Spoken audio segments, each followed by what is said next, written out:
and welcome back to the channel. I hope March, no wait, yeah, March, it's April now.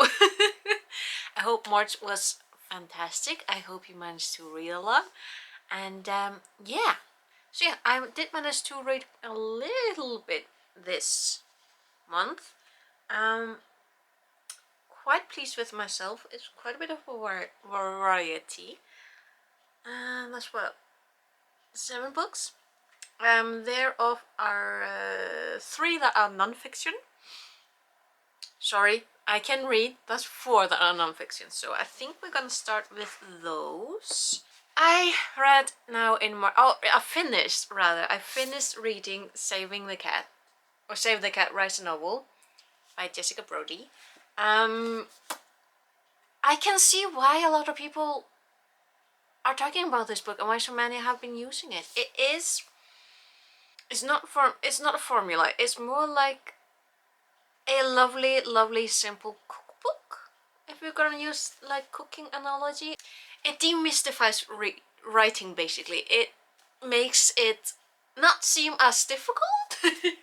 I don't know how to put it. Like, writing isn't always easy. Like, some days it's like pew, other days it's like pulling teeth from with a toothpick, basically. But this book, yes, I can definitely recommend it, honestly. It breaks everything down in a very simple recipe. It gives very good examples, and the vast majority of this book is actually taking books and movies and breaking them down into this formula. And I say formula with quotation marks because some people really dislike the term formula or even recipe when talking about how to write English when talking about writing. And there have been people who think that using any kind of formula or recipe or guide makes for bad literature, which is, honestly, in my opinion, rather silly. This isn't the one and only book on writing that you should read. Not in a long shot. This is not the one and only way to write, as some people seem to want to put it. This is simply a help book. This is a cookbook, basically. If you are struggling with figuring out writing artists and how to get to this point so that your story doesn't end up a strange, bizarre mess that doesn't even make sense to you, you should possibly consider reaching for this book. I mean, it's not perfect. There are parts in it that make me go a little bit like, but it's a help book. It's not a book where you go from point A to point B to point C and just use it religiously. No. Never ever use a help book religiously. This is simply assistance. That said, the other book that I read is actually Steering the Craft by Ursula Guin. And as she says herself, this is not for beginners, so technically above my league. But I did find it very helpful. This is more grammar based. Like, chapter 5 is adjectives and adverbs, sentence length and complex syntax, punctuation and grammar, indirect narration or what tells, changing point of view. Like, I did still find it very useful, and it's written very well, and the chapters are set up really nicely. They have examples, they have exercises. Potentially, when I'm further along on my own writing journey, I may be able to make better use of it. But I definitely, I do not regret getting this book. I think this is going to be exemplary assistance. The third book that is basically language. It's the Avoid Them Like the Plague, a book of cliches by Nigel Fountain. Because I absolutely had to get this book. Like, cliches, yes please, thank you, show me. And I have to say, I learned quite a few words and phrases and all of that reading this book. Like, These may be cliches, but again, English is my second language. I don't know the absolute ins and outs, but learning like the history of Because I'm Worth It, Better Late Than Never, I'm Not Making This Up, Anything Gate, Draw a Line Under it, like some of them are, most of them have been familiar, and then there are others that taught me a little bit about the culture context, like My Hands Are Tied. Yeah, I would definitely recommend it if you if you're a writer, if you want to avoid cliches, or if you're just interested in the English language, because I feel like I learned quite a bit reading this book, which is absolutely the point of reading books like this. It's about learning. And then the last non-fiction book that I read is by Egill Bjarnason, How Iceland Changed the World. And this book I got not just because I'm an egotistical Icelander who wants to read everything that other people write about my country and my people and my culture and all that, and history and all that. I bought this because, literally because there was a purge in the review section of this book. There was a purge of all stars below 3 and all comments below 5 stars. So that annoyed me enough, so I bought this book. And honestly, I believed that I was gonna hate this book because the cover, I was so annoyed with the purge in the review section that even the cover of this book annoyed me. It's very Icelandic, honestly. It says a lot, and every single thing ties in with what every single chapter in this book. But also because the description on the Amazon, just the sale page itself, it did this book this service, in my opinion. When I read that description, it sounded like this was going to be a book about, well, basically written from a very negative mindset that unfortunately plagues a lot of my fellow countrymen. It's the negative mindset of being Icelandic isn't enough, and that our worth is flows from the outside, and people suffering from this mindset, they are incapable of viewing our worth as human beings, as a country, as a culture, as people from inside. They always look from the outside for validation, and the description of this book really sounded like yet another one of those people who write anything Icelandic related from the perspective of getting outside validation. This book is not. Just have to say, I love this book now. I thought I was gonna hate it. I was absolutely convinced that I was gonna hate it, and I kind of love it. It is funny. It is humorous. It is honest. It is personal. It is human. It is like Bjarnason, he makes fun of himself. He's a good writer, and I actually learned things. I actually found myself arguing with him in chapter 1 because of certain perspective of our history, Icelandic history, that I was different from what I learned. So I found myself arguing with the book, and I'm like, I haven't had this much fun reading a book about Icelandic history since, well, it's been 20 years, I believe, since I last had this much fun.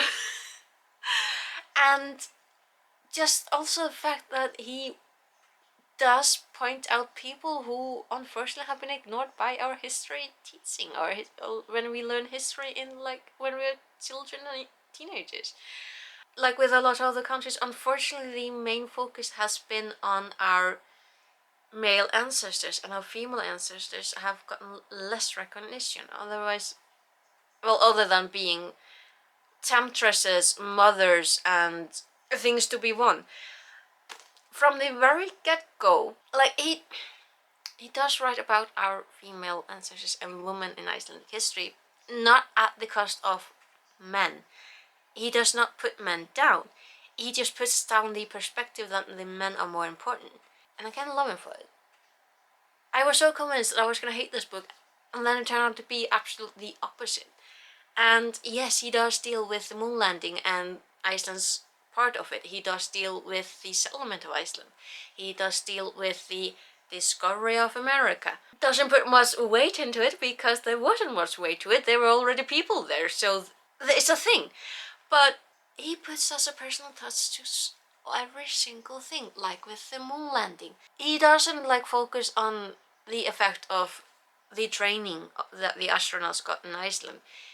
At least that doesn't stand out to me. What stands out to me is just the end of that chapter when he mentions the tour guide who took Armstrong fishing, and the pride that that man felt seeing his fishing buddy taking steps on the moon. And I'm like, I never would have thought of that perspective. I would never have thought literally about the human connection, and that is just didn't expect it. Like, this book absolutely surprised me, and I kind of love it.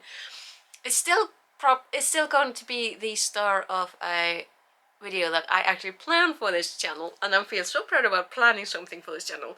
That is actually all the books that I have bought because of bad reviews.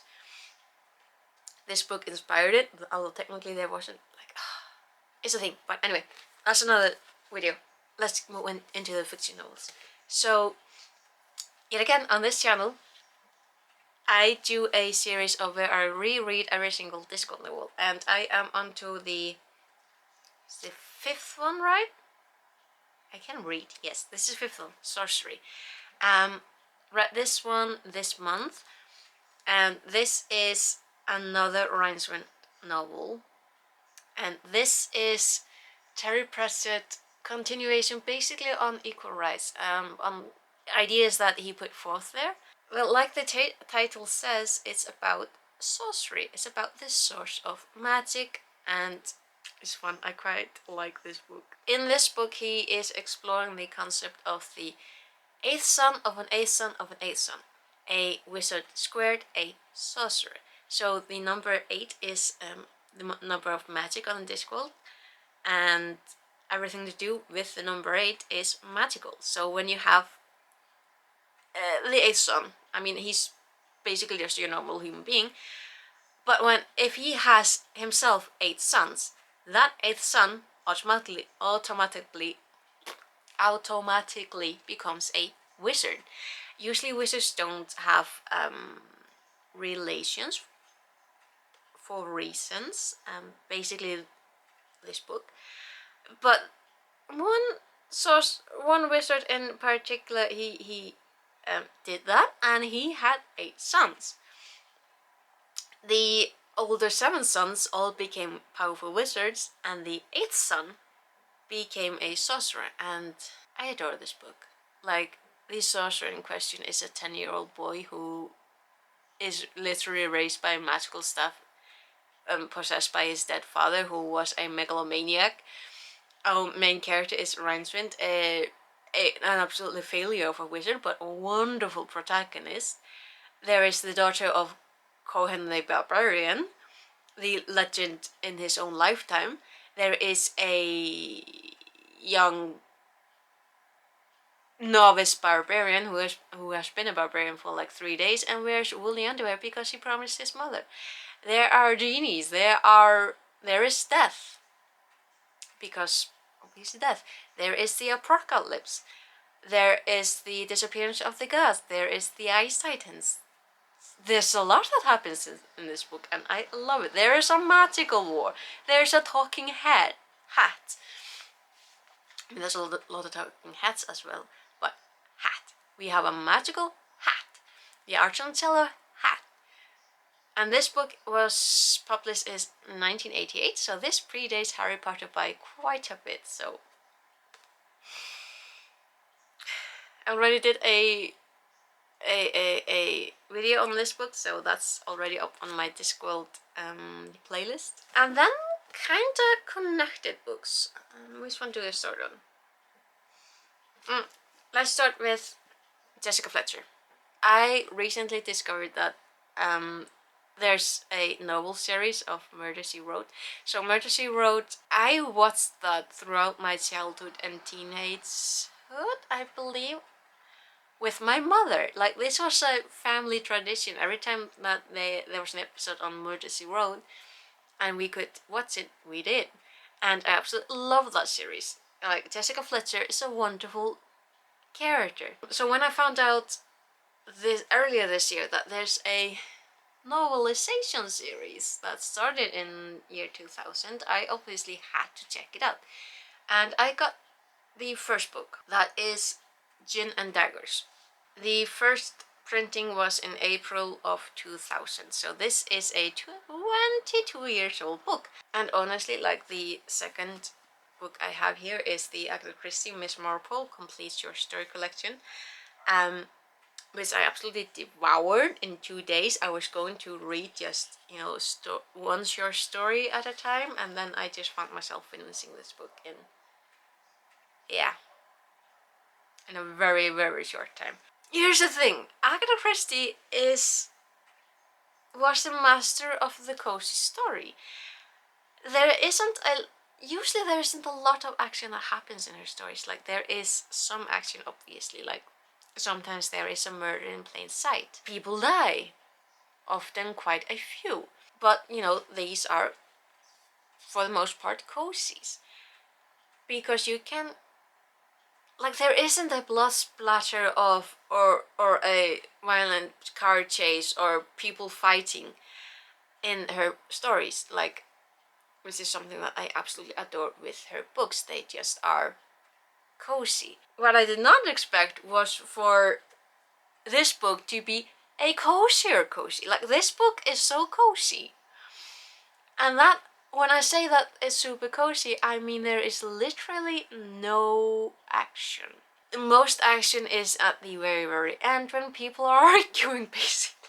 And that's not, like, I am not hating on it for it. Like, this amount of cozy is absolutely something that you just sometimes need. This book really, really focuses on description of people's clothing, what they are wearing, what the fabric is, what people are eating, when.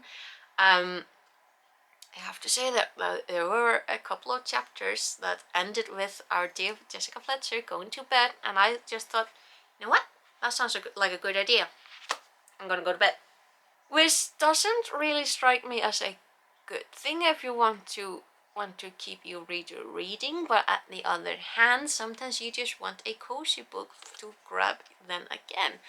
I can't hate this book though. I can't be negative for it for being this amount of cozy, because again, sometimes that's just something that you need. I also adore the fact that every single chapter is really, really short. Like, we're talking from 6 to 10 pages long. Easy to digest. There's a lot that does happen though. Like, there isn't a chase scene or super action or anything, but there's a lot that happens. There is a murder in this story, obviously. You can read it from the back blurb, but that happens in chapter 4. Like, that's pretty early on that the main murder victim is violently done away with. Like, honestly though, like, I kind of retract what I said earlier. The death is fairly violent, but the story itself isn't. But again, quite unlike Agatha Christie, there is only one murder, but the story is really, really interesting. There is a believable plotline, and there are twists and turns. And I do remember when I was talking about when I got this book, because I got just earlier, I mentioned that I'd heard people or read that people were talking about some misogyny in this book, and that I was going to, you know, be on the lookout for it, because sometimes that's just becomes too much for people to read. And I have to admit, I kind of had struggled to figure out where the misogyny was. And I cannot believe that I'm saying this, but I kind of had to look for it. And then when I reached the chapter where I believe it is, or the chapters, I kind of had to stop and have a little bit of a think, because I mean, obviously when we read reviews or listen to reviews, we sometimes have to take into account that the individual's perspective isn't going to be the same as yours, and that sometimes mention the fact that there are women who are in the sex industry and that they exist, and that mention that the main character probably isn't the best person to help them at this point of in time, because they are, you know, the ladies working those jobs aren't in the mindset to accept any type of help, let alone from a rich white American woman in Britain. Mind you, this story happens in Britain. Mention the fact that there are women who work those type of jobs, and some of them are rather proud of the fact that they work these jobs, and others are not. And labeling that as misogynistic because they exist in a book that is realistic, I can't see it, but at the same time I refuse to accept that that is what it took to label this book as misogynistic. Mentioning the fact that there are women who work those type of jobs for a variety of reasons is not misogynistic, it's realistic. Saying that they deserve to work these jobs, saying that they are lowly, that would be misogynistic. There is a misogynistic character in this, but that's not Jessica Fletcher. Jessica Fletcher acknowledges the fact that if she was to sweep in and try to save them, that would be insulting to these women. She is not the person to save them. That is not misogynistic. So yes, that basically just drove home the point that sometimes reviews are personal. They're always going to be personalized, and sometimes a person's perspective on characterization and some subject matter is probably not going to be at the level that you would expect it. Basically, like, I'm trying to figure out what is bothering me here. Is it the fact that the term misogynistic got flung around, or is it... I think that's it. Anyway, so these are the books that I managed to read in March. I am so proud of myself. Like, fairly equal amounts non-fiction and fiction. There are so many books that I want to read though. Like, I do have the next book in the Discworld novels. That is Word Sisters, and that is Shakespearean. Like, the amount of Shakespeare in that, I'm like, it's Hamlet, it's Macbeth, it's, I think, no, it's not quite Midsummer Dream, that is Lords and Ladies. Though it is a little bit. Anyway, but again, I'm doing Camp April right now, and I'm working also on a book, I'm working on my crochet, I'm doing a full-time job, but I am so happy. I am so happy right now.